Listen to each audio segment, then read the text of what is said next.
Hello बच्चा लोग, मैं आदित्यानंद आपका वेलकम करता हूं एक और बेहतरीन से वेक्टर के लास्ट क्लास में। तो आज अपन वेक्टर के जितने पीवाईक्यू हैं सब कर लेंगे।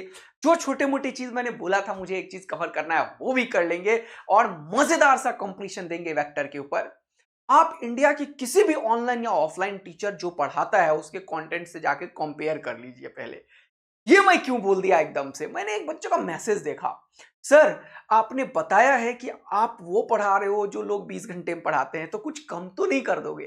तो मैं ये खुलेआम चैलेंज देता हूं और मेरा ये आत्मविश्वास है और मेरा मेहनत है कि आप किसी भी ऑनलाइन या ऑफलाइन टीचर से जाके कंपेयर कर लीजिए। अगर उससे थोड़ा सा भी कम हुआ ना तो पढ़ाना छोड़ दूंगा। अब मैं क्या बोला, अब मैं क्या बोलूंगा। और यहीं से 180 क्वेश्चंस जो आएगा वो पक्का आएगा। मैंने आपको वेक्टर के 2 डीपीपी भी दिए हैं और उसका टेस्ट भी हम लेने वाले हैं इस सैटरडे को, जिसमें वेक्टर और बेसिक मैथ्स होगा। अरे यार, 18 घंटे 20 घंटे 16 घंटे मेहनत करेंगे, कहां से कोई चीज रुकेगा। आप अपने मेहनत पे ध्यान दो। मैं 180 फिजिक्स और 180 केमिस्ट्री आपका करवा के छोड़ूंगा, एकदम टेंशन नहीं लेना है। और जो बच्चे जेई मेन के हैं उनको पूरा 100 आउट ऑफ 100 फिजिक्स केमिस्ट्री में यहीं से आएगा। आप लोग मस्ती में पढ़ाई कीजिए, डाउट करना छोड़िए। अदरवाइज इतनी बार मैं क्यों बोलता जब तक मैं कॉन्फिडेंट नहीं रहता। अगर किसी को डाउट है तो पहले जाके जितने भी टीचर को आप जानते हो ना, कोई एक वेक्टर पढ़ाए ना, वेक्टर का चैप्टर ले लेना, उसके सारे जो कंटेंट है उसको और मेरा मिला देना। इतना सा कम नहीं, उल्टा 20 होगा, 21 होगा, 22 होगा अपना कंटेंट। तो डाउट करना छोड़ो यार, अब हो गया डाउट। मेरा नाम है आदित्यानंद और मैं 10 साल से पढ़ा रहा हूं नीट और जेई के बच्चों को। बहुत सारे बच्चों को मैंने मेडिकल कॉलेज में पहुंचने में खूब सारा मेहनत किया है, जिसका बहुत सारा इंटरव्यू वीडियो भी आप लोगों के लिए बना रहा हूं, वो आने वाला है। और बहुत सारे बच्चे जेई एडवांस क्रैक करके आईआईटीज में जाके इंजीनियर बन चुके हैं और बहुत सारे अभी कॉलेज में हैं। तो कोई डाउट की बात नहीं है। मैंने प्रेस्टिजियस जो नेशनल इंपॉर्टेंस का जो भी कोचिंग है जेई और नीट में, जो अपने आप को लीडर समझते हैं, उन सारे कोचिंग में मैंने पढ़ाया है। मैंने कोटा पढ़ाया है, मैंने जयपुर पढ़ाया है, दिल्ली पढ़ाया है और अपने बीटेक के समय में 4 साल खूब दिल्ली में पढ़ाया, होम ट्यूशंस, छोटे मोटे कोचिंग। ओवरऑल मैं जोड़ूं तो वैसे मैं 10 और 4 14 साल का एक्सपीरियंस है। लेकिन वो 4 में कभी बोलता ही नहीं यार, सच्चाई रखते हैं अपने अंदर। तो तुम लोग डाउट मत करो, मेहनत करो यार। इतना क्या बुलवा दिया मेरे से ही मैसेज कर करके। मस्ती में खुश होके चलो शुरू करते हैं। आज क्या है सर, मुझे एक चीज पढ़ाना था इक्विलिब्रियम के बारे में। एक बच्चे ने डाउट पूछा था मुझसे, इसीलिए ये वाला क्वेश्चन लिया। एक बच्चे ने पूछा एक दो वेक्टर का टाइप नहीं है सर, तो मैंने वो वाला भी लिया। आपके सारे डाउट को मैं देखता हूं, सारे कमेंट्स को मैं देखता हूं, इसीलिए बहुत ही ज्यादा रिग्रेस मेहनत हो रहा है। वो आपको मेहनत दिख जाएगा बेटा। जितने पीवाईक्यू आज तक के सबका डिस्कशन करूंगा और सारे जो करवा दिया वो भी, सारे क्वेश्चन, सारे पीवाईक्यू का डिस्कशन देखो। पहले मेहनत देखो, पहले देखो इक्विलिब्रियम के ऊपर ये सब पेज में क्वेश्चंस एक एक लाइन लिख के ला रहा हूं, जिसके ऊपर क्वेश्चंस डिस्कस करेंगे। ये मेहनत देख रहे हो बेटा सारा, क्योंकि मेरे पास डीटीपी नहीं है यार। ये सब टाइपिंग, ये सब सेटिंग खुद करना पड़ता है। इसीलिए कभी लोगो उधर भाग जाता है, कभी उधर जाता है, थोड़ा इधर खिसकाता हूं तो ये इधर भाग जाता है, ये नीचे आ जाता है। तो जितने पीवाईक्यू है भाई सब करवा रहा हूं, सब ए टू जेड भाई, ए टू जेड, कुछ भी नहीं। देखते जाओ, ये सारे क्वेश्चन अभी होंगे सर। हाँ भाई हाँ, फिर पहुंचेंगे अपन थैंक यू बच्चा लोग पे। तुम तैयार तो हो यार, देखो तुम्हारे लिए कितना मेहनत कर रहे हैं। फिर कुछ इंपॉर्टेंट कॉन्सेप्ट्स हैं जो मैंने पेन से लिखा हुआ है, उसके ऊपर करेंगे। उसके ऊपर न्यूमेरिकल भी करेंगे। और एक और डीपीपी आएगा वेक्टर का, मिक्स डीपीपी, जिसमें कि और सारे बचे खुचे क्वेश्चंस भी डाल देंगे, टेस्ट भी लेंगे। तो सोचो क्या छूटने वाला है फिर। खुश हो जाओ कि आदित्य आनंद आपके सामने है। मैसेज करना अगर सही में खुश हो तो, और रियल में डबल ए आर में बन गए हो तो। चलो, बातचीत बहुत करवा देते हो तुम लोग। इक्विलिब्रियम का मतलब क्या है सर? इक्विलिब्रियम का मतलब है मेरे प्यारे दोस्त कि नेट फोर्स जीरो। जब भी मैं करता हूं नेट फोर्स जीरो, तो sum of all the forces net is equal to zero. तो ये फोर्सेस एक्स में भी हो सकता है, ये वाई में भी हो सकता है, ये जेड में भी हो सकता है, ये एक्स वाई जेड तीनों में हो सकता है। इंडिविजुअल, क्योंकि वेक्टर है ये क्या है? Vector sum of all the forces, vector sum. इसका मतलब ये फोर्स एक्स में भी हो सकता है, ये फोर्स वाई में भी हो सकता है, ये फोर्स जेड में भी हो सकता है। तो क्या लिखोगे? Sigma F X zero, sigma F Y zero, sigma F Z zero. इसको न्यूटन्स लॉ में खूब करेंगे इसका क्वेश्चन बेटा। लेकिन थोड़ा सा मैं बताना चाह रहा था एक इंपॉर्टेंट चीज यहां पे। दो थ्योरम है, एक लामीज थ्योरम है और दूसरा, जैसे कि देखो ये कट गया कोई बात नहीं है सर, आ जाइए इधर। तो sigma F X zero, F Y zero, F Z zero. बोलो हाँ है ना, बात समझ में आ गई कि नहीं? तो ये इक्विलिब्रियम का मैंने क्वेश्चन कुछ करवाया था, कुछ डायग्राम वाले क्वेश्चन में एक दो बच्चे ने बोला था सर थोड़ा डाउट है, तो वो अपन पूरा डिटेल में कवर करेंगे न्यूटन्स लॉ में, आप वरीड मत। अभी मैं क्या बता रहा हूं सुनो। इक्विलिब्रियम का मतलब होता है नेट फोर्स जीरो। इसका मतलब नेट फोर्स को मैंने एक और चीज बोलना सिखाया है तुम्हें, रिजल्टेंट। याद है तुम्हें? मैं हमेशा बोलता हूं रिजल्टेंट। रिजल्टेंट का मतलब नेट इफेक्ट क्या है। तो रिजल्टेंट अगर किसी का जीरो है तो उसको क्या बोलेंगे, वो इक्विलिब्रियम पे है। क्या बोलेंगे? रिजल्टेंट फोर्स अगर किसी बॉडी के ऊपर जीरो है तो उसको क्या बोलते हैं अपन, इक्विलिब्रियम पे है। क्या है? इक्विलिब्रियम पे। जैसे एक एग्जांपल लेते हैं, कुछ एग्जांपल कोट करता हूं। जैसे सपोज करो कि मेरे पास एक फोर्स है, मैंने 10 न्यूटन का इधर लगाया फोर्स, एग्जांपल बताओ, और 10 न्यूटन का इसी पॉइंट पे इधर लगा दिया फोर्स।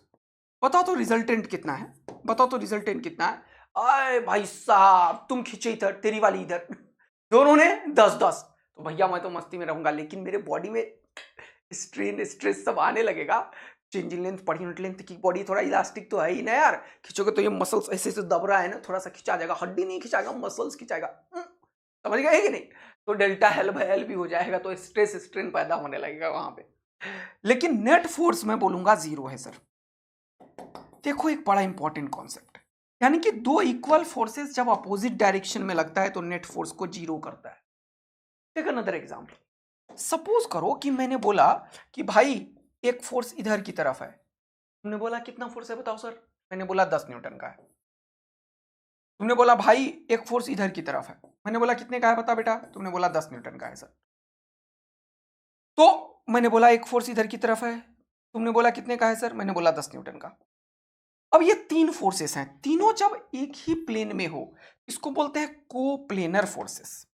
इसको क्या बोलते हैं जल्दी बताओ? को प्लेनर। क्या बोलते हैं? को प्लेनर, एक ही प्लेन में। अब देखो ये सारा एंगल 120 120 120 है। जरा इसका रिजल्टेंट निकालो। कैसे निकालेंगे रिजल्टेंट? रिजल्टेंट निकालने का तीन तरीका है, एक पैरेललोग्राम लॉ, एक ट्रायंगल लॉ, एक पॉलीगॉन लॉ। इन सब के बावजूद एक और तरीका है। कौन सा सर? Component method. तो यहां पे कंपोनेंट करेंगे। वैसे तुम्हें ये क्वेश्चन को करने में सेकंड भी नहीं लगेगा। देखो कैसे, बताता हूं कैसे। देखो ये एंगल है 120 का, ये एंगल है 120 का, ये एंगल है 120 का। ये 120 पे अगर प्लेनार फोर्सेस लगता है तो एक और लॉ है यहां पे इक्विलिब्रियम का, अभी बताने वाला हूं। लेकिन अभी सुनना, इस क्वेश्चन को मैं दो तरीके से अभी टेकल करवाता हूं। पहला, मैंने बताया था दो अगर बराबर हो और 120 का एंगल हो तो इसके बीच से जाएगा और इसका रिजल्टेंट भी यही होगा। ये रिजल्टेंट है इन दोनों का, इन दोनों का रिजल्टेंट है ये, बोलो हाँ है ना। R1 लिख देता हूं। ये एंगल कितना हो गया? 60, और ये 120, यानी कि 180 पे ये इधर देखो जीरो हो गया। देखो ये डबल ए आर्मी बना दिया मैंने तुम्हें। अरे 10 इधर 10 इधर, कितना हुआ? जीरो। ये क्या कर दिया सर आपने, तुम डबल ए आर्मी बन चुके। मैंने बताया है दो वेक्टर अगर 120 120 पे लगे बराबर हो तो उसका रिजल्टेंट बीच से निकलता है और उतना ही होता है। तुम क्या बन गए? Double A army. क्या तुम बन गए? क्या चेहरे पे खुशी आई? हाँ सर। पहला बात, इंपॉर्टेंट बात। तो ये 10-10 का, तो ये 60 पे जाएगा। अब ये 120 था, ये 60, तो 10 उधर 10 उधर, दोनों खत्म हो गया। कितना बचा? ये दोनों को खत्म करके ये बना। अगर तुम रिजल्टेंट बोलते हो तो फिर ये खत्म हो जाता है। इन दोनों का रिजल्टेंट का मतलब इन दोनों का नेट इफेक्ट इधर आया, ये इधर 10 और इसके अपोजिट में 10, खत्म हो गया। एक तरीका ये है, मेथड 1। ओके, इसी क्वेश्चन का दो और तरीका बताता हूं मैं तुरंत से। चलो इक्विलिब्रियम के ऊपर नहीं, रुक जाओ रुक जाओ रुक जाओ, चलो इसी क्वेश्चन का दूसरा मेथड बताता हूं, जल्दी देखो। इसी क्वेश्चन का दूसरा, मैंने क्या बोला था अभी तुरंत? 120, 10 का इधर है, 10 का इधर है और 10 का इधर है, सब 120 डिग्री पे है। सॉरी कितने पे है? 120 डिग्री पे है, 120 पे है, 120 पे है। लेकिन ये क्या है? 10 10 10 का। चलो इसको तुरंत से कॉपी भी कर लिया, अभी यूज है इसका इसीलिए। चलो ध्यान दो इधर, ध्यान दो इधर, ध्यान दो इधर, ध्यान दो इधर, ध्यान दो इधर। अब मेरा बात ध्यान से सुनना। ये जो है ये वाला एंगल कितना है? 120। इसका दूसरा मेथड मुझे सिखाना है एक्चुअल में, इसीलिए सिखा रहा हूं। सबसे पहले क्या करो, एक्स आइडेंटिफाई करो और वाई आइडेंटिफाई करो। ये कौन सा मेथड है सर? ये कौन सा मेथड है क्वेश्चन को सॉल्व करने का सर? ये है बेटा component method. Component method, component method भी तुम्हें आना चाहिए। ठीक है दोस्त, तुम्हें क्या आना चाहिए? कंपोनेंट मेथड भी तुम्हें आना चाहिए। आ जाओ इधर। तो जब तुमने एक्स आइडेंटिफाई कर लिया यहाँ पे -x, ये y, ये -y। तो अब क्या हुआ, ये टोटल 120 और ये 90, तो ये कितना हो जाएगा 30। ये टोटल 120 और ये 90, तो ये कितना हो जाएगा 30। ये टोटल कहां से 120, हाँ, ये और ये 30, ये 30, और ये वेक्टर तो डायरेक्ट इधर ही हो गया। यानी कि ये क्वेश्चन एक ऐसे क्वेश्चन में कन्वर्ट हुआ जिसमें 3 वेक्टर्स हैं, एक डायरेक्ट एक्स की तरफ है, एक यहां से 30 डिग्री पे इधर है, एक यहां से 30 डिग्री पे इधर है। कंपोनेंट लो, जो डायरेक्ट एक्सिस की तरफ है उसका कंपोनेंट उतना ही होता है, ये बार बार बताया मैंने, 10 न्यूटन का 10 ही होगा। ये 10 का इधर होगा 10 cos 30, और 10 का इधर होगा 10 sin 30। sin 30 होता है 1/2, तो 10 इंटू 1/2, अरे कितना 10 इंटू 1/2, तो कितना हो गया बेटा 5। 5 का इधर आया 5 न्यूटन का। ये 10 का इधर आएगा कितना 10 cos 30, जिधर थीटा उधर cos कंपोनेंट और उसके परपेंडिकुलर में साइन कंपोनेंट। तो एक तो इसका आया, दूसरा इसका आया, कितना 10 cos 30, तो इधर भी आएगा 10 sin 30। sin 30 ये भी कितना हो गया 5। तो देखो ये 5 और ये 5 दोनों मिलके कितना हो गया बताओ मुझे 10। 10 का इधर 10 का इधर खत्म हो गया। और 10 cos 30 कितना होता है √3/2, ये क्या हो जाएगा 5√3। 5√3 ऊपर 5√3 नीचे, ये और ये खत्म। फाइनली क्या हुआ, इधर का कैंसिल आउट हो गया, इधर का कैंसिल आउट हो गया, मतलब 10 10 10। अगर 120 120 120 पे तो कितना दिया जल्दी से बताओ। यानी कि एफ नेट इसके ऊपर 0 है, इसके ऊपर, इस पार्टिकल के ऊपर जिसके ऊपर ये तीनों फोर्स लग रहा था। अगर ये पार्टिकल है मान लो और इसके ऊपर ये फोर्स लग रहा है, तो इसके ऊपर एफ नेट कितना है दोस्त 0 है। सर आया मजा, सीखा तुमने, बोलो सीखा तुमने या नहीं सीखा, जल्दी बताओ। ये भी पता चला कि अगर 120 पे 3 फोर्सेस लग रहा है इक्वल फोर्सेस, तो ये भी रिजल्टेंट को 0 करता है। देखते जा रहे हो, तो एक महत्वपूर्ण चीज देखते हैं, एक और एग्जांपल देखते हैं, एक और टेक अनदर एग्जांपल।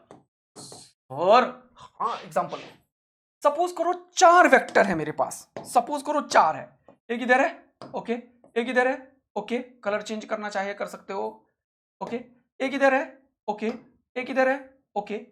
अब ये चारों मान लो कितने कितने का है, मान लो ये 20 न्यूटन का है, मान लो ये भी 20 न्यूटन का है, मान लो ये भी 20 न्यूटन का है, मान लो ये भी 20 न्यूटन का है। कितना होगा रिजल्टेंट जल्दी बताओ। ये इलेक्ट्रोस्टैटिक्स में भी यूज करूंगा, वेक्टर में भी यूज करूंगा, न्यूटन्स लॉ में भी यूज करूंगा, ग्रेविटेशन में भी यूज करूंगा। ये कॉन्सेप्ट कितनी बार यूज होगा तुम देखते रह जाओगे और खुश होते रहोगे। इसीलिए बताया था वेक्टर में इतना। ये 90, ये 90, ये 90, ये 90, ये इसको ओवरकम करेगा 0, ये इसको ओवरकम करेगा 0। कितना हुआ एफ नेट, एफ नेट कितना है इस पार्टिकल के ऊपर जो बीच में बैठा हुआ है 0। तो तुमने क्या देखा कि अगर कोई भी फोर्स, कितने फोर्स है यहां 1 2 3 4, तो एक दूसरे के बीच का एंगल कितना है 360 डिवाइडेड बाय 4 90। अच्छा 360 को 4 से डिवाइड करके आया, ये 4 यहां से आया था, हाँ आया 90। तो देखो यहां कितने फोर्सेस हैं 1 2 3, इसको 120 कैसे आता है वो देखो, 360 को 3 से डिवाइड करके आता है 120। अच्छा यहां पे क्या था 2 फोर्सेस था, एंगल कितना है 180, कितने कैसे आया होगा 360 को 2 से डिवाइड करके। अच्छा तो एक बड़ा ही महत्वपूर्ण कॉन्सेप्ट डेवलप कर दिया हमने। क्या, अगर इसी तरीके से, ये 2-3 क्वेश्चन अभी कवर अप करूंगा, लेकिन इसी तरीके से अगर n कोप्लेनर वेक्टर है, what do you mean by coplanar, जब एक ही प्लेन में हो, एक ही प्लेन में हो। कोप्लेनर मतलब vectors are in same plane, coplanar मतलब same plane, all are in same plane, all are in same plane. Coplanar मतलब all are in same plane, coplanar मतलब all vectors are in same plane, all vectors are in same plane, all vectors are in same plane. So if for n coplanar vectors of some magnitude acting at a point, coplanar vector है और किसी एक point पे लग रहा है, एक vector, 2 vector, 3 vector, और ऐसे मैं लिख देता हूं डॉट डॉट डॉट, तो ये चलता जाएगा, का ये मतलब है। acting at a point such that angle between consecutive vector are equal to 360 by। जैसे मान लो यहां पे 10 वेक्टर है तो ये एंगल थीटा कितना होगा 360 बाय 10, 36 डिग्री का एंगल हो जाएगा। सब एंगल बराबर होना चाहिए और ये थीटा कितना होना चाहिए 360 बाय n, जहां पे n क्या है बताओ, n total number of vector है। n क्या है, नंबर ऑफ वेक्टर्स। फोर्स हो सकता है, एक्सेलरेशन हो सकता है, कुछ भी हो सकता है, ये टोटल नंबर ऑफ वेक्टर्स है। तो यहां पे मान लो 1 2 3 4 5 6 7 8 9 10 ले लिया तो ये एंगल कितना होगा 36 डिग्री पे। अगर ये सारे फोर्सेस बराबर है, जैसे 5 न्यूटन का है, 5 न्यूटन का है, 5 न्यूटन का है ना, और ये सारा एंगल सबके ऊपर बराबर है, मान लो 3 ले लिया, एक और वेक्टर लो 4, एक और वेक्टर लो 5, और ये कितना हो गया 6, तो कितना हो 1 2 3 4 5, 1 2 3 4 5, 5 वेक्टर है। बताओ ये थीटा कितना होगा कि इक्विलिब्रियम में हो जाए। इक्विलिब्रियम मतलब नेट फोर्स 0। तो थीटा इज इक्वल टू क्या होना चाहिए, सब बराबर है, सब बराबर है, हाँ सर, ये इक्विलिब्रियम में होगा यदि ये सबका एंगल जो है वो 360 बाय टोटल कितने हैं 1 2 3 4 5 5, यानी कि कितना होगा 5 7 जा 35, 5 2 जा 10, 72, यानी कि 5 वेक्टर, चाहे मैग्नीट्यूड कुछ भी हो, 5 का हो, 10 का हो, 20 का हो, लेकिन अगर 5 वेक्टर, 5 वेक्टर का मतलब एक वेक्टर इधर, दूसरा इधर, तीसरा इधर, चौथा इधर, पांचवा इधर। बढ़िया नहीं बनाया मैंने फोटो, मजा नहीं आया यार। 72 डिग्री का एंगल 90 से छोटा होना चाहिए ना, 90 यहाँ पे होगा तो उससे थोड़ा सा छोटा बनाओ, ये हो गया 72 डिग्री 90 से, 90 ऐसा होगा उससे थोड़ा सा छोटा बनाओ। अरे वाह, मजा दे दिया सर आपने, खोपड़ी लगाओ यार, खोपड़ी भगवान ने दिया है तुम्हें। 1 2 3 हो गया, ये 72 90 से थोड़ा सा छोटा बनाओ यार, देखो 4 ही हो रहा है ना, एक और बनेगा। अब यहाँ पे 90 ऐसे बनेगा, उससे छोटा बनाओ यार। इतना मजेदार चीज सिखा दिया मैंने तुम्हें। यानी कि ये कोई भी फोर्स है, एफ है, एफ का वैल्यू कुछ भी पटक सकते हो तुम। अगर ये एफ फोर्स है और ये 72 डिग्री पे लगना शुरू कर दिया, कितने पे 72 पे, कितने पे 72 पे, सब एक दूसरे के कंसेक्यूटिव में 72 है, तो कितना होगा रिजल्टेंट बता बेटा 1 2 3 4 5, तो हमने 360/5 रखा। यही बोल रहा है for N coplanar vector of same magnitude, sum sorry तभी पढ़ दिया था क्या, सेम मैग्नीट्यूड, बहुत इंपॉर्टेंट बात, सेम बहुत इंपॉर्टेंट बात, सेम मैग्नीट्यूड एक्ट करे तो रिजल्टेंट कितना होगा दोस्त 0। इतना निकालने की जरूरत नहीं है, सीधा बोलोगे क्या एफ नेट 0 होगा। ये खटाक से बोलने में समय ही नहीं लगाओगे तुम, इस तरीके से तुमने ज्ञान प्राप्ति कर ली है कि ऐसे में तो सर कोई भी, अगर हम मान लो 6 लेना है तो 6 से डिवाइड कर लो, 60 डिग्री पे रख दो, 60 डिग्री पे 6 वेक्टर रख दो, क्या हो जाएगा 0 रिजल्टेंट। तो इसीलिए अब तुम्हें एक ऐसे जगह पे मैं लाके खड़ा कर दिया हूं जहां पे 0 रिजल्टेंट बनाना तुम्हारे दाएं हाथ का खेल हो गया है। कैसे सर, वेक्टर सब बराबर होना चाहिए, और मान लो 2 लिया तो 120 डिग्री पे ये दोनों को लगा, सॉरी 2 से डिवाइड करो 360 को, इसका एंगल कितना होना चाहिए 180 डिग्री। अगर 180 डिग्री पे 2 वेक्टर है तो रिजल्टेंट 0 होगा। अगर 3 लिया तो 3 से डिवाइड किया तो 360 को कितना आया 120। अगर 120 पे 3 वेक्टर है बेटा, 120 पे 3 वेक्टर है, फोर्स कुछ भी है भैया, लेकिन ये F1 है तो याद रखना ये भी F1 ही होना चाहिए, ये भी F1 ही होना चाहिए। रिजल्टेंट कितना होगा 0। 4 लिया तो 360 को 4 से डिवाइड करो, कितना हो जाएगा 90 डिग्री। अरे 360 को डिवाइड करो 4 से, कितना हुआ 90 डिग्री। यानी कि 90 डिग्री पे अगर ये फोर्सेस बराबर है, कितना है, मान लो ये x है तो ये भी होना चाहिए x, ये भी होना चाहिए x, ये भी होना चाहिए x, तो रिजल्टेंट कितना होगा 0। इन सब में रिजल्टेंट कितना है 0। अगर मान लो 6 वेक्टर है, एक इधर है 60 डिग्री पे बनाओ, 2 वेक्टर है, 3 वेक्टर है, 4 वेक्टर है, 5 वेक्टर है, 6 वेक्टर, तो एंगल कितना होगा 60 डिग्री। ये सब अगर बराबर है, बराबर फोर्स अगर सब कंसेक्यूटिवली 360 बाय n, 60 60 60 60 60 60 आया कि नहीं, तो इस पे लगेगा तो आंसर कितना हो जाएगा जल्दी बताओ, रिजल्टेंट 0। इन सब का रिजल्टेंट 0 है। 5 वेक्टर होगा तो 72 डिग्री पे होगा, ये याद रखना, कॉन्सेप्ट यूज करूंगा अभी।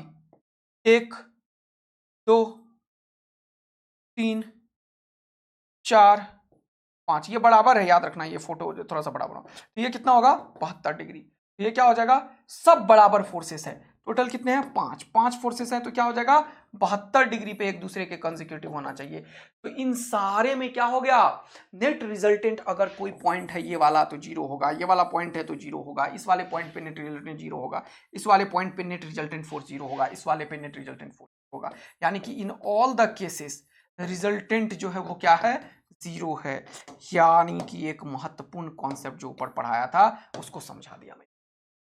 यानी कि अगर बहुत सारे फोर्सेस हैं, कोप्लेनर हैं, एक ही प्लेन में हैं, बहुत सारे हैं और एक ही प्लेन में हैं, तो रिजल्टेंट जीरो तब होगा जब सेम मैग्नीट्यूड के फोर्सेस एक्ट करे और वो सारे एंगल कंसेक्यूटिवली 360 को जितना फोर्स है उससे डिवाइड करके।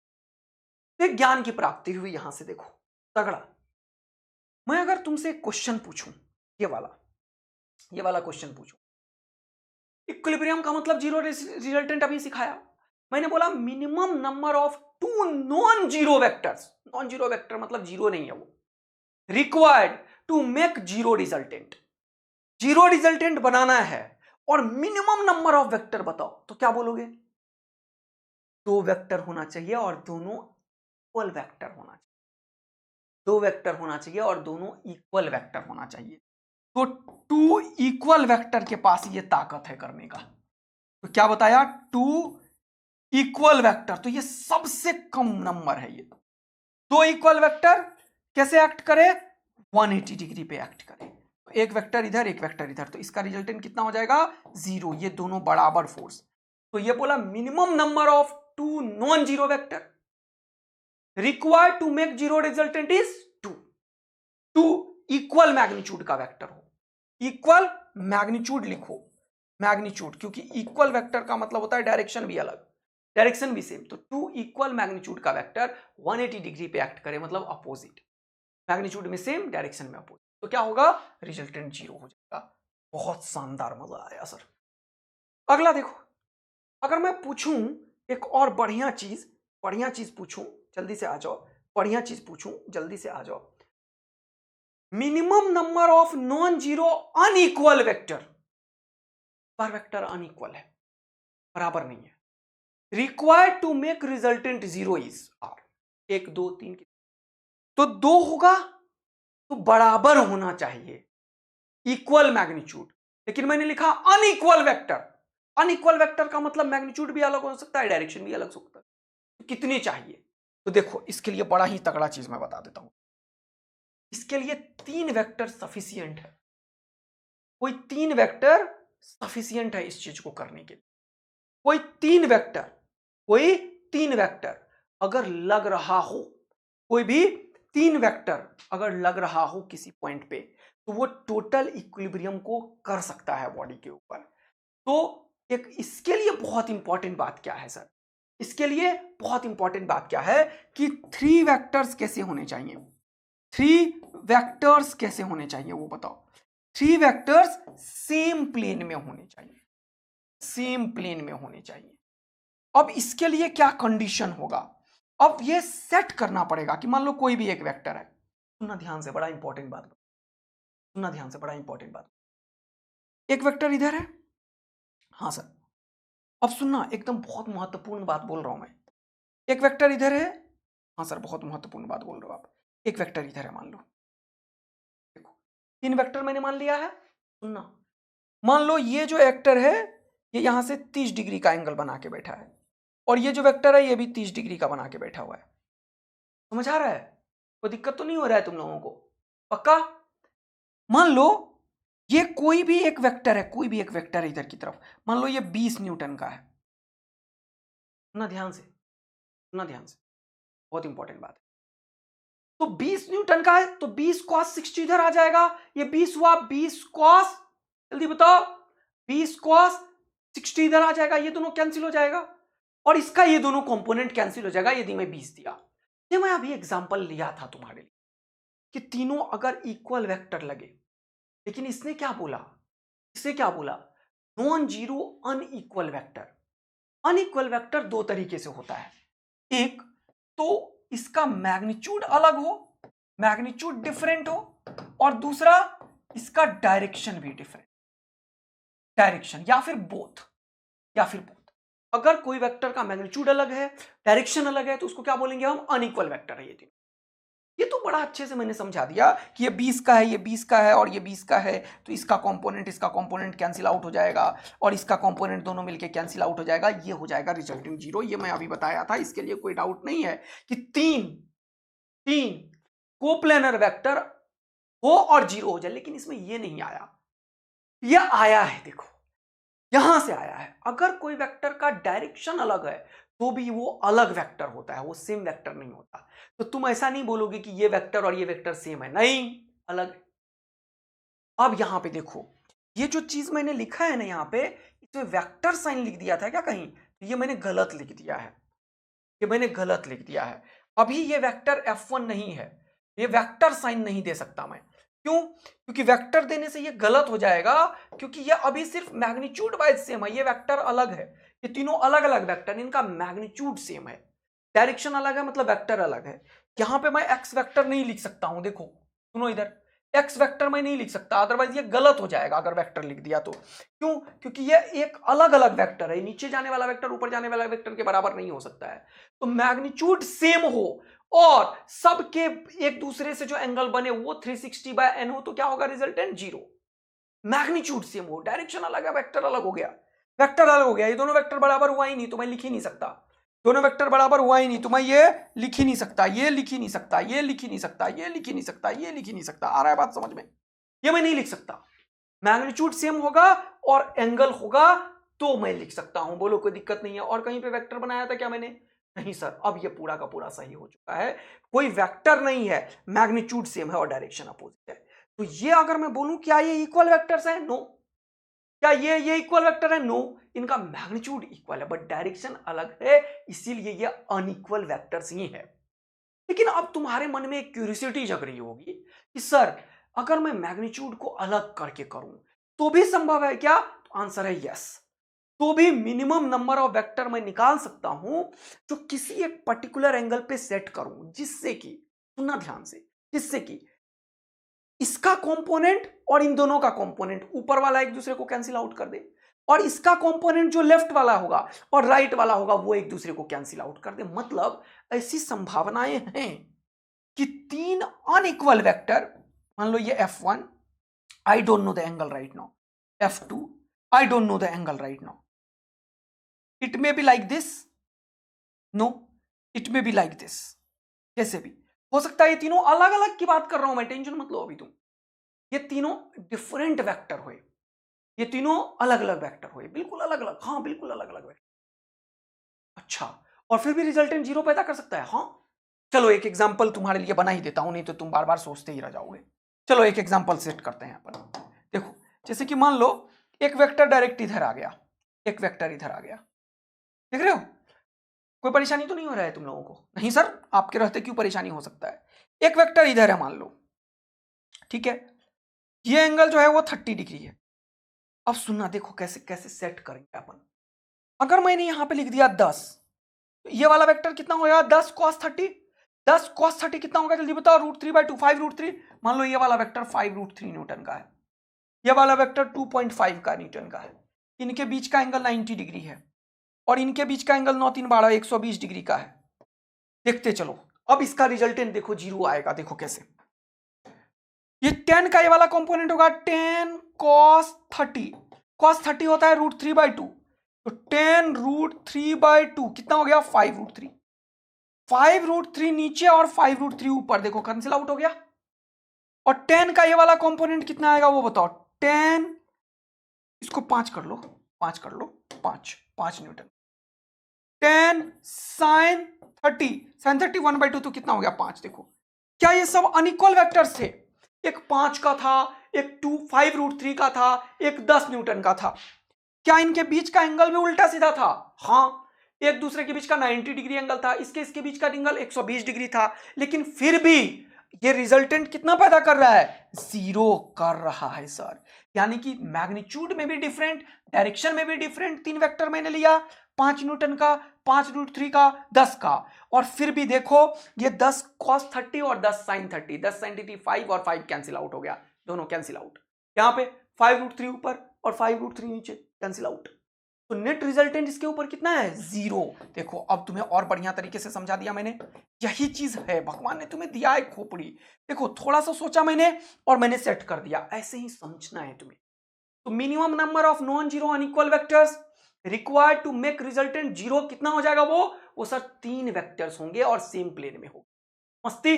चलो ऐसे ही एक और चीज समझो, इक्विलिब्रियम मतलब 0 result, minimum number of non coplanar. Non coplanar का मतलब सेम प्लेन में नहीं होना चाहिए, मतलब बोर्ड के प्लेन में मान लो ये है और ये है, तो तीसरा ऐसे होना चाहिए, ऐसे, चौथा ऐसे होना चाहिए, ऐसे, आउट ऑफ द प्लेन।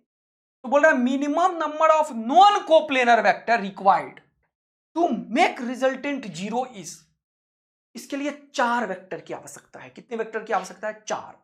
ये मैं पढ़ाऊंगा अभी तुम्हें बहुत जबरदस्त तरीके से, देखना मजा दिलाता हूं। देखो सपोज करो एक ट्रायंगल है तेरे पास, ट्रायंगल समझ रहे हो, ट्रायंगल समझ रहे हो, ऐसे ऐसे ऐसे, यहां पे ट्रायंगल भी जमीन पे बना लो, जमीन पे बना लो ट्रायंगल, बनाना अभी तुरंत बनाना, और तीनों पे कुछ रख दो, सामान रख दो, मास रख दो, और उसका वर्टेक्स पे आ जाओ, ऐसे ऐसे बना दो पिरामिड टाइप का।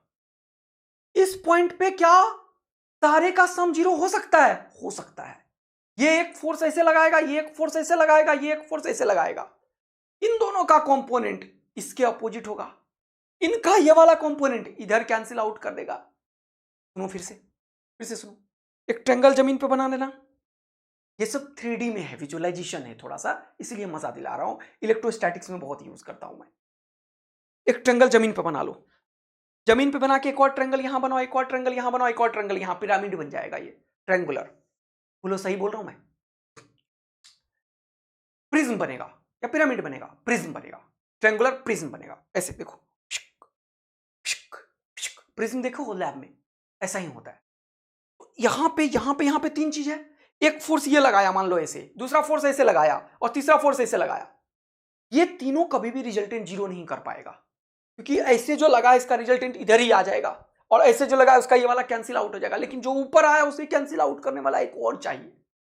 अगर 3 फोर्सेस हैं, एक प्लेन में है, ये एक ऐसे लगा, एक ऐसे लगा, एक ऐसे लगा, ये प्लेन में, तो चौथा हमेशा नीचे कोई एक वेक्टर और होना चाहिए जो इसके फोर्सेस को कैंसिल आउट करे। यानी कि minimum number of non coplanar forces required to make the resultant 0, ये 2 नहीं हो सकता, ये 3 नहीं हो सकता, ये 4 होना चाहिए। कितने होना चाहिए, 4। कितने होना चाहिए, 4। तो इसको 3D विजुअलाइजेशन है, इसको अभी अपन नहीं समझ पा रहे हैं कि 4 कैसे होना चाहिए, लेकिन जब मैं वेक्टर पढ़ाऊंगा, न्यूटन्स लॉ पढ़ाऊंगा, जब मैं इलेक्ट्रोस्टैटिक्स पढ़ाऊंगा, तब धीरे धीरे ये चीज फील आ जाएगा। अभी क्या करना है, इसे याद रखना है बेटा कि minimum number of non coplanar vectors required to the resultant 0 will be 4। Clear है, नॉन कोप्लेनर का मतलब एक प्लेन में नहीं, एक आउट ऑफ द प्लेन है। 3 प्लेन में भी होगा तो पक्का एक आउट ऑफ प्लेन होना चाहिए, इसको बोलेंगे नॉन कोप्लेनर वेक्टर। बोलो मजा आ गया। रिजल्टेंट का हमने काफी ऑपरेशन किया है, इक्विलिब्रियम का अभी ये चलता रहेगा, इलेक्ट्रोस्टैटिक्स में भी खूब करेंगे। इक्विलिब्रियम के लिए एक और थ्योरम है कॉल्ड लामीज थ्योरम। इक्विलिब्रियम के ऊपर एक और थ्योरम है, इसके ऊपर क्वेश्चन न्यूटन्स लॉ में करेंगे, लेकिन ये सब चीज मैं तुम्हें बता रहा हूं। लामीज थ्योरम क्या बोलता है कि अगर तीन कोप्लेनर फोर्सेस हैं, अगर 3 चाहे किसी भी एंगल पे हो, कोई फर्क नहीं पड़ता, ये किसी भी एंगल पे हो, कोई भी फोर्सेस हो, मान लो ये F1 है, मान लो ये F2 है, मान लो ये F3 है। अब मैं क्योंकि लिख दिया F1 F2 F3, तो मैं वेक्टर लिख सकता हूं, क्योंकि ये अलग अलग मैंने लिखा है। देखो आया मतलब इसका, अब ये वेक्टर अलग है, ये वेक्टर अलग है, भले इसका मैग्नीट्यूड सेम हो तो डायरेक्शन अलग है। आया बात समझ में? और ये किसी भी एंगल पे है, मान लो ये एंगल है कितना, गामा, F1 के बगल वाले को मैं लिखता हूं अल्फा, F2 के बगल वाले को मैं बोलता हूं बीटा।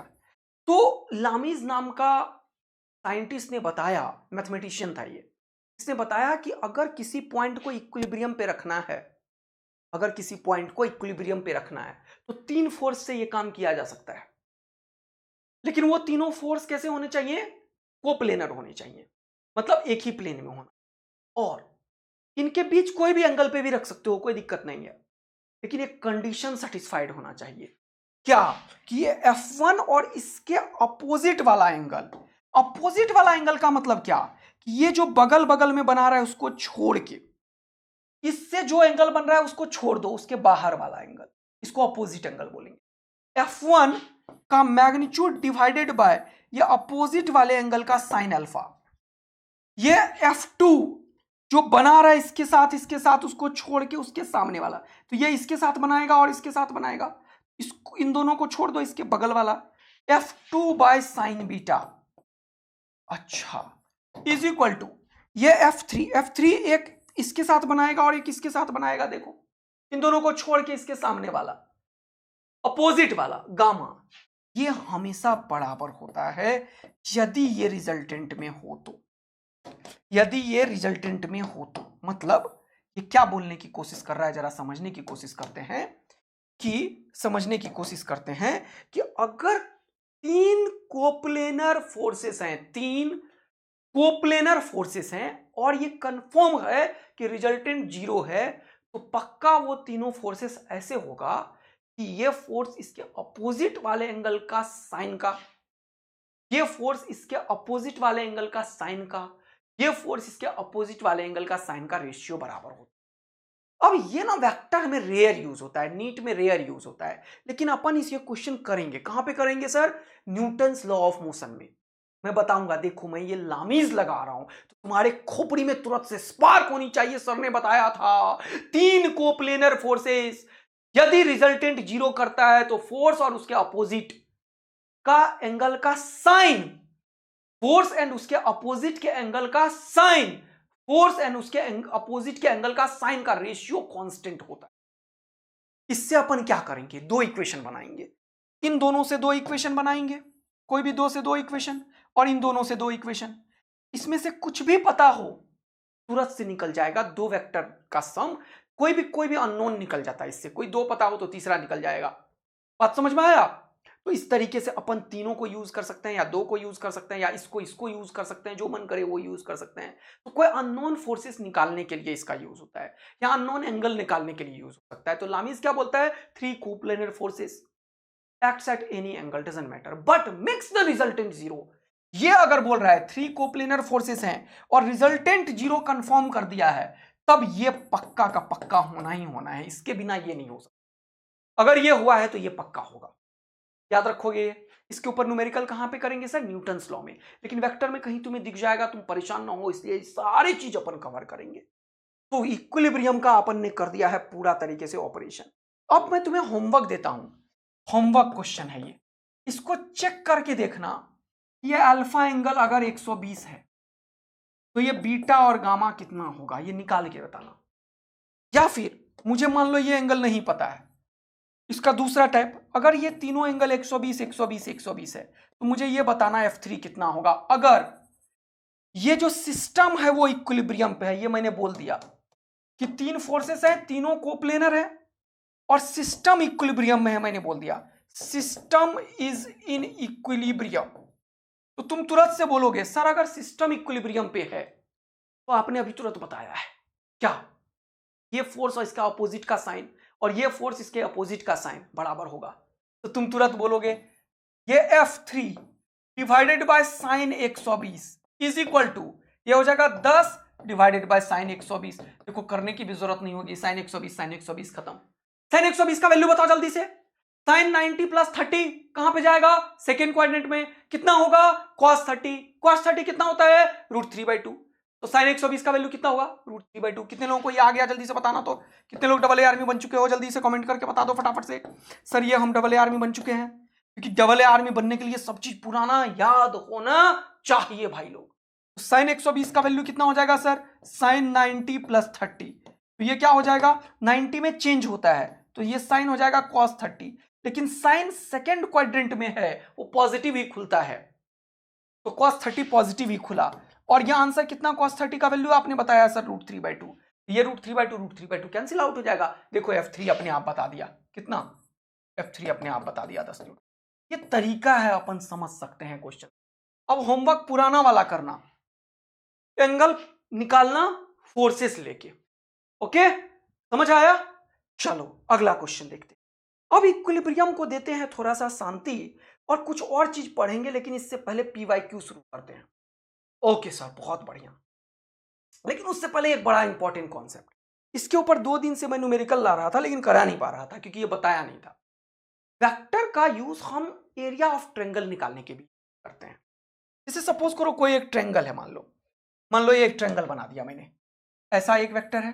हाँ, क्या बना रहा हूं, देखो इधर एक वेक्टर ऐसा है मान लो, दूसरा वेक्टर ऐसा है मान लो, ए और बी।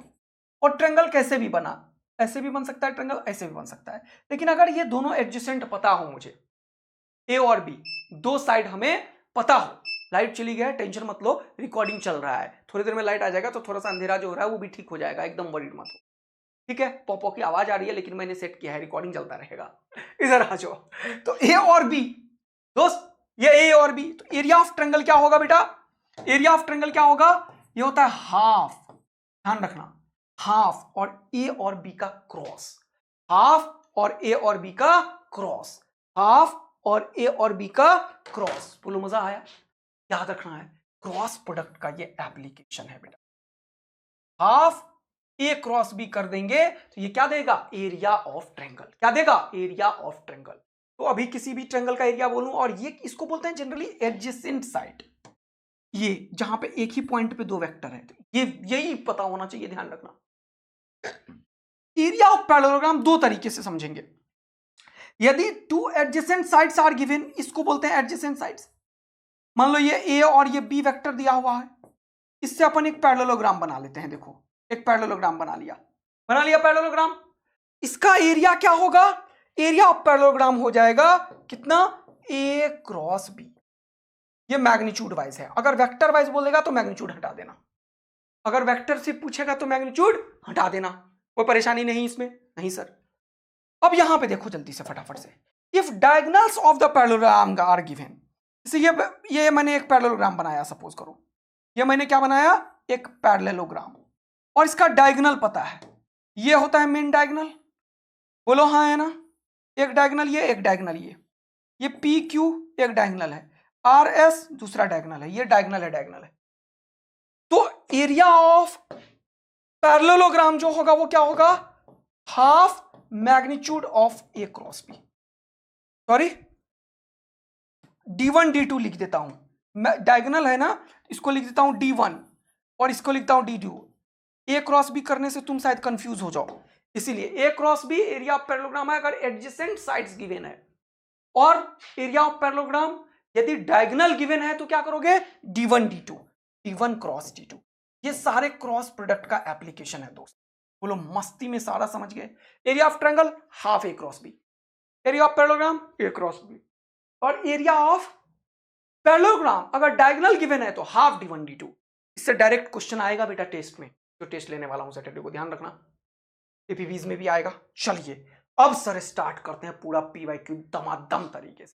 पहला क्वेश्चन पॉज करके सॉल्व कीजिए। बोला मोमेंट ऑफ अ फोर्स, इसी को बोलती है दुनिया टॉर्क। मोमेंट ऑफ फोर्स को दुनिया क्या बोलती है दोस्त, टॉर्क। मोमेंट ऑफ फोर्स को दुनिया क्या बोलती है दोस्त, टॉर्क।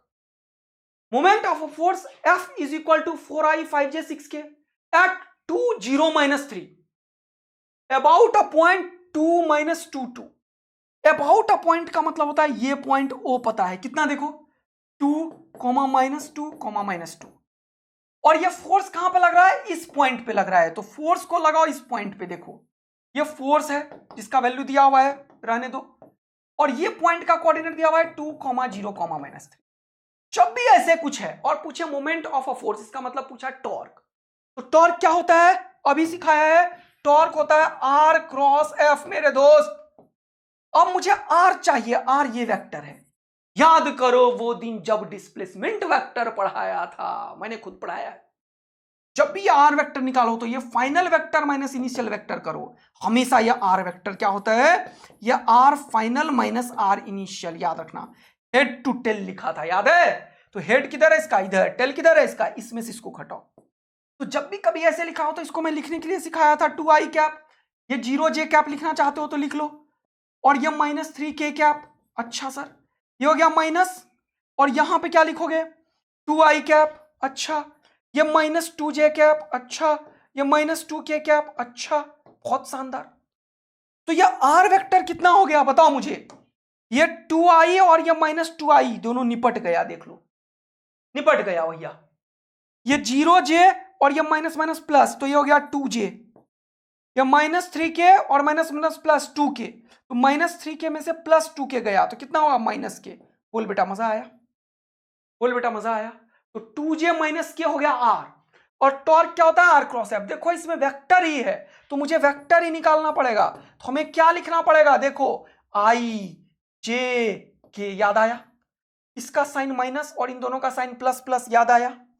पहले r होता है, इसमें i नहीं है, तो i का कोफिशिएंट 0, j का कोफिशिएंट 2, k का कोफिशिएंट -1। अरे वाह सर, f दिया हुआ है, i के पीछे 4, j के पीछे 5, k के पीछे -6।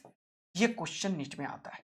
अब मैंने तुम्हें बड़ा अच्छे से सिखाया है करने के लिए, इसको क्रिस क्रॉस करो, इसको ढको, तो 6 2 12 -12 और 5 1 5 -5, -5 के आगे एक और माइनस तो प्लस, -12 + 5 कितना हुआ, -7i कैप, -7i कैप। जल्दी जल्दी करो, -j लिखो, -j कवर करो, तो ये हो गया 0 और ये हो गया -4, एक और माइनस तो +4, तो हो गया -4j, प्लस k करो, तो k करोगे तो ये हो गया 0, ये हो गया -8। आंसर क्या हो गया जल्दी बताओ, -7i cap, -4j cap, -8k cap is the final answer of the question. देखो मेरे साथ स्पीड पकड़ना है, -7i, -4j, -8k एक ही में है भैया, तो आंसर हो जाएगा सी। अगला क्वेश्चन बोल रहा है the magnitude of sum of two vectors, sum of two vector का मैग्नीट्यूड इज इक्वल टू, जब भी कभी ये इंग्लिश लिखा रहे इज इक्वल टू, इसका मतलब इक्वल टू डाल दो, इंग्लिश को डिकोड करना सीखो। मेरे साथ पॉज करके पहले क्वेश्चन को करो, फिर मेरा आंसर देखो, तभी लर्निंग होगा, सीखोगे।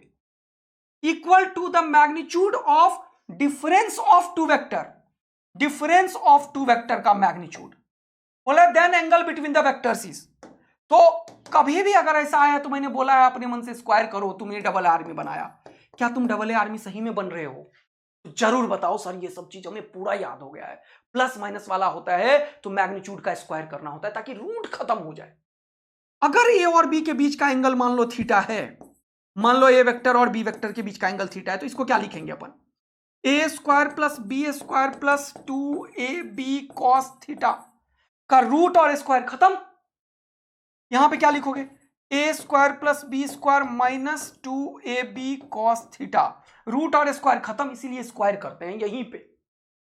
अब ये दोनों खुपाच खुपाच टकाक टकाक, ये 2ab cos थीटा और ये माइनस वाला इधर आया तो हो गया 2ab plus 2ab 4ab cos theta, ये पूरा इधर आया है तो ये 0 दे देगा।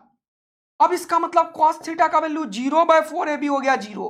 cos थीटा का वैल्यू 0 कितने पे होता है, cos 90 डिग्री पे, जिसे cos π/2 बोलते हैं।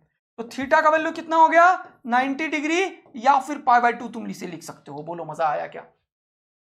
तो कितना आंसर हो गया 90 डिग्री। अगला क्वेश्चन देखो, नीट 2015 में बढ़िया क्वेश्चन जेईई मेन में भी आया है। ये बोल रहा है vector A is cos omega T I cap sin omega T J cap, B is cos omega T by 2 I cap sin omega T by 2 J cap are functions of time, then the value of T at which they are orthogonal to each. बताओ, orthogonal का मतलब 50 बार सिखाया है, orthogonal का मतलब 50 बार सिखाया है, orthogonal का मतलब 90 डिग्री, ऑर्थोगोनल का मतलब 90 डिग्री।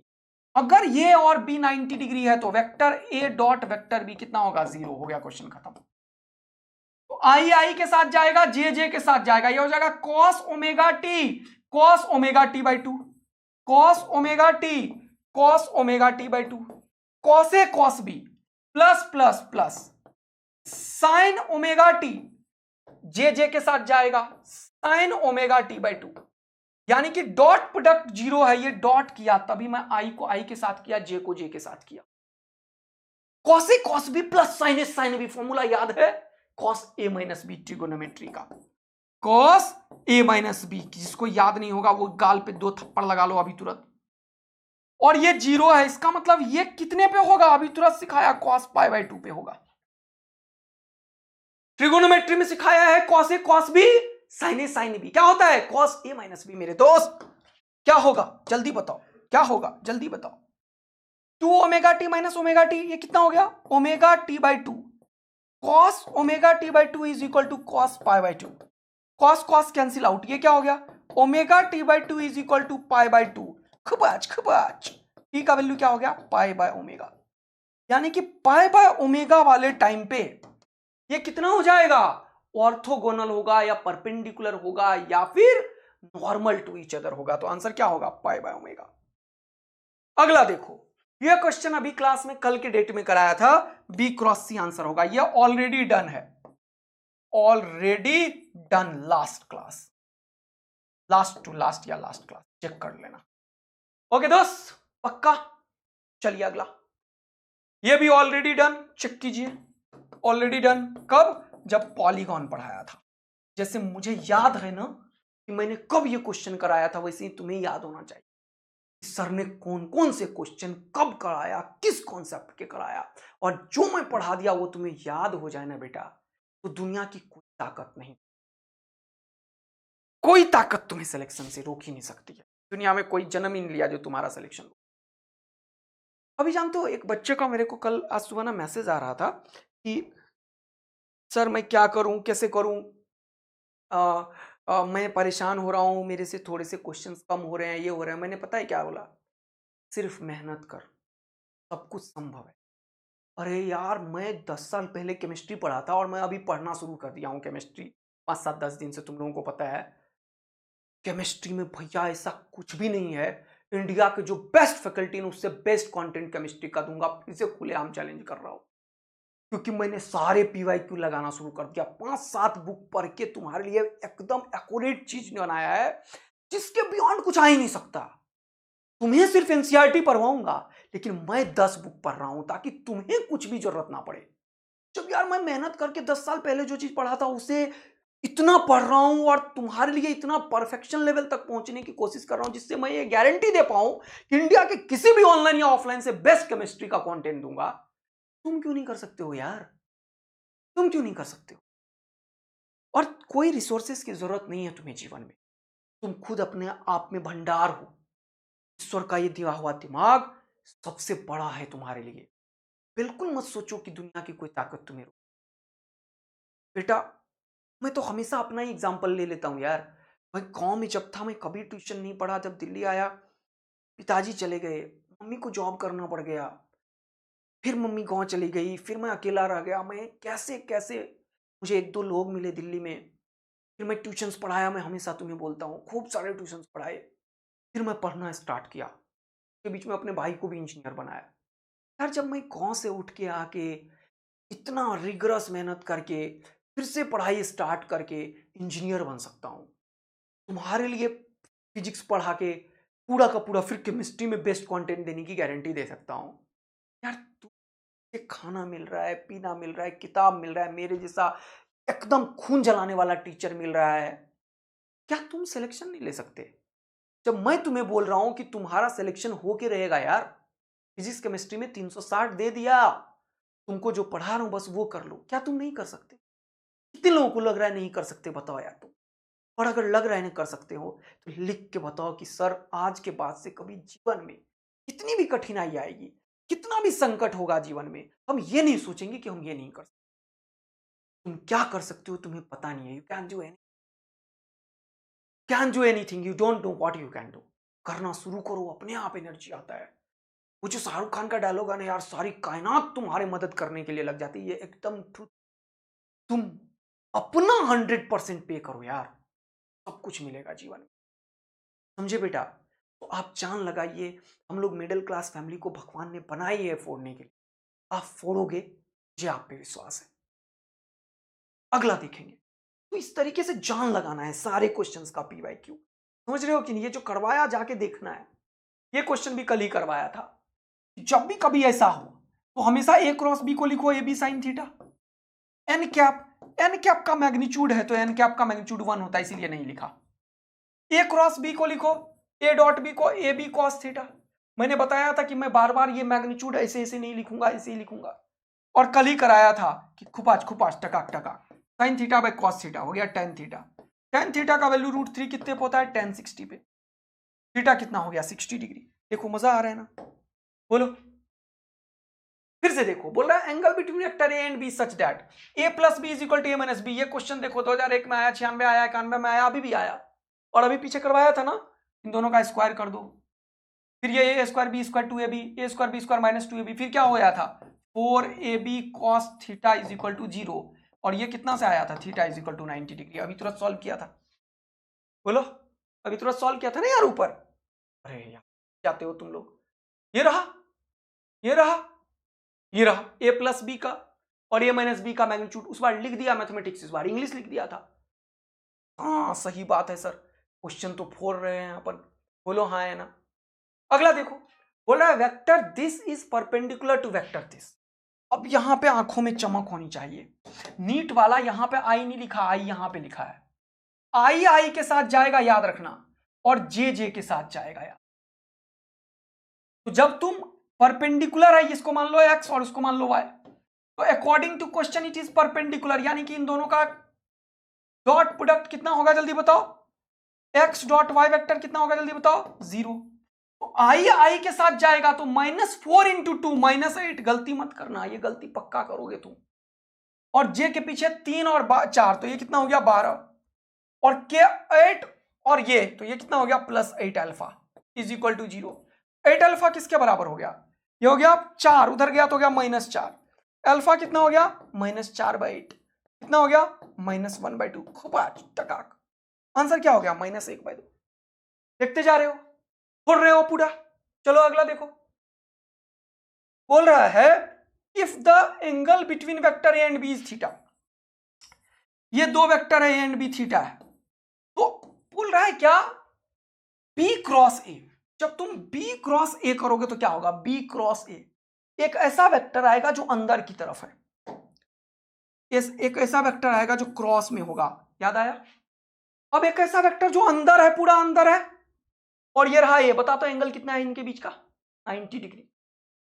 B क्रॉस ए किधर गया, अंदर, और ए के बीच में एंगल कितना है अब, अंदर वाले वेक्टर और इसके बीच में 90 डिग्री, यानी कि इसके बीच का जो एंगल है अब वो 90 डिग्री है, और इनके बीच का डॉट है, तो आंसर कितना होगा 0, क्योंकि B cross A and A vector perpendicular to each other है।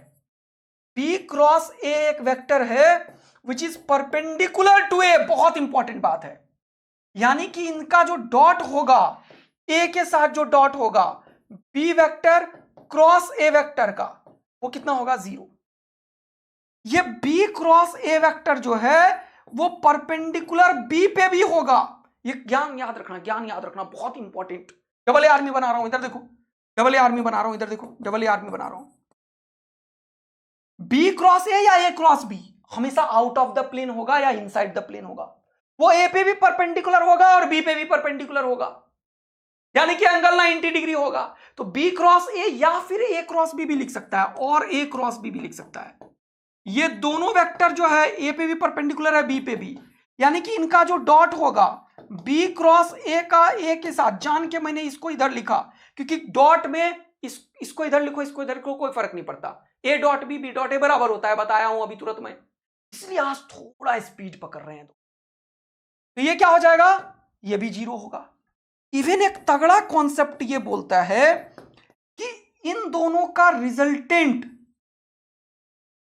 हो उस पे भी परपेंडिकुलर होगा, क्योंकि इनका रिजल्टेंट इसी के प्लेन में कहीं ना कहीं होगा। यानी कि ये जो ए क्रॉस बी है, बहुत इंपॉर्टेंट बात है, ये परपेंडिकुलर होगा किस पे जानते हो, इसका रिजल्टेंट पे, ए प्लस बी पे भी। आया मजा। तो अगर मैं बोलूं कि ए क्रॉस बी का तुम डॉट करो ए प्लस बी से, तो आंसर कितना होगा जल्दी बताओ, 0। इवन इसके पीछे कुछ मल्टीप्लाई भी कर दे, यानी कि कोई नंबर मान लो n एक वेक्टर कर दे, या फिर m b वेक्टर कर दे, n और m कोई स्केलर है, इस पे भी परपेंडिकुलर होगा a क्रॉस b, क्योंकि यार a क्रॉस b एक्चुअल में प्लेन के बाहर निकल जाता है, प्लेन के अंदर चला जाता है। ये देखो तगड़ा खतरनाक कॉन्सेप्ट सिखा रहा हूं। तो इस बार भी क्या होगा, डॉट प्रोडक्ट 0 होगा, लिख लेना।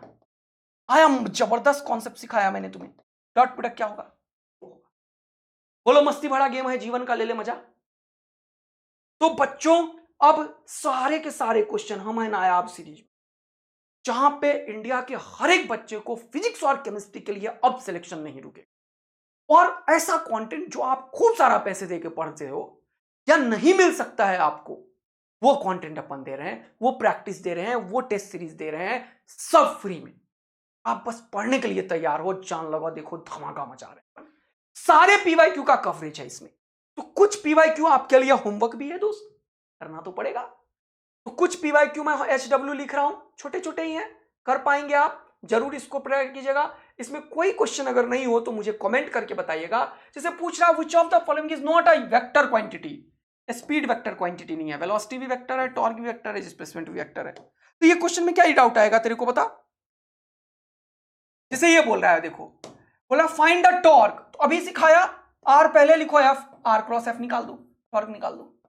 क्या ये नहीं निकाल पाओगे सर? डन डना डन कर लेंगे। देखो ये कब पूछा है, फिर से रिपीट हो गया क्वेश्चन। जैसे ऊपर वाला क्वेश्चन देखो, बोला unit vector is represented by this. अच्छा ये ऑलरेडी डन, क्लास में कराया है, ऑलरेडी डन। इस तरीके से कुछ क्वेश्चंस ऊपर हैं जो होमवर्क दिया गया है, उसको टेकल करेंगे, ठीक है। जैसे ये क्रॉस प्रोडक्ट में लीनियर वेलोसिटी ओमेगा और आर है, तो लीनियर वेलोसिटी का फॉर्मूला क्या होता है जानते हो? v बराबर आर ओमेगा बोलते हैं, लेकिन होता है ओमेगा क्रॉस आर। अभी मैंने करवाया भी है ये क्वेश्चन क्लास में, ऑलरेडी डन है, लेकिन आप फिर से अटेम्प्ट मारेंगे इसे। क्या सारे पीवाईक्यू का एकदम खोपड़ी उड़ा दिए हो तुम? हाँ सर। बोल रहा है वेलोसिटी ये है और फोर्स ये है, इंस्टेंटेनियस पावर, तो पावर क्या होता है? F dot V. Dot product नहीं आएगा, आई को आई के साथ, जे को जे के साथ, के को के के साथ, मजा आएगा, जूल में ऑप्शन हो जाएगा। तो सारे क्वेश्चंस तुम्हें टेकल करना है बच्चा लोग, जो मैं HW लिख रहा हूं और बाकी सारा। थैंक यू सो मच इसी तरीके से बम्फर क्लास बनाने के लिए बच्चों। ठीक है बच्चों, मिलेंगे एक और धमाकेदार से सेशन में, तब तक के लिए बाय बाय, अपना ख्याल रखिए, मस्त रहिए और पढ़ाई करते रहिए। Thank you, love you, bye bye. और मजा आ रहा है आपको, जरा सा भी आपके लाइफ में वैल्यू ऐड कर रहा है ये, तो जरूर शेयर कीजिए ताकि ये सबके पहुंचे। फ्री है बेटा, बहुत सारे लोग ऐसे हैं इसमें जिसको कुछ नहीं मिलता है। ये पढ़ाई तो बहुत दूर की बात है, वो जान तक नहीं पाता है, क्योंकि 24 लाख बच्चा यहां पे दे रहा है पेपर नीट का, 10-15 लाख बच्चा 11th में है, हो गया कितना 34-35 लाख बच्चा जेई में है यार, 50-60 लाख बच्चा है इंडिया में। ये तो ऐसे जो अपियर कर रहे हैं, बहुत सारे तो बस कॉम हैं, जो साइंस बैकग्राउंड से पढ़ रहे हैं लेकिन ट्यूशन नहीं पढ़ पाते हैं, उन सब तक ये पहुंचना चाहिए। तो आप लोग हमारे ब्रांड एम्बेसडर हो, take it seriously and please share किया करिए अपने फेसबुक पे, इंस्टाग्राम पे, दोस्तों से शेयर करवा दीजिए, पेरेंट्स से, सबसे, ताकि ये फैल पाए। इसमें आपका 1 मिनट भी नहीं लगेगा, लेकिन ये किसी के लाइफ में बहुत बड़ा वैल्यू एडिशन कर सकता है, जैसे आपके लाइफ में कर रहा है, क्योंकि ये कंप्लीट फ्री है बेटा। थैंक यू सो मच इतना प्यार बनाने के लिए, लव यू, बाय बाय।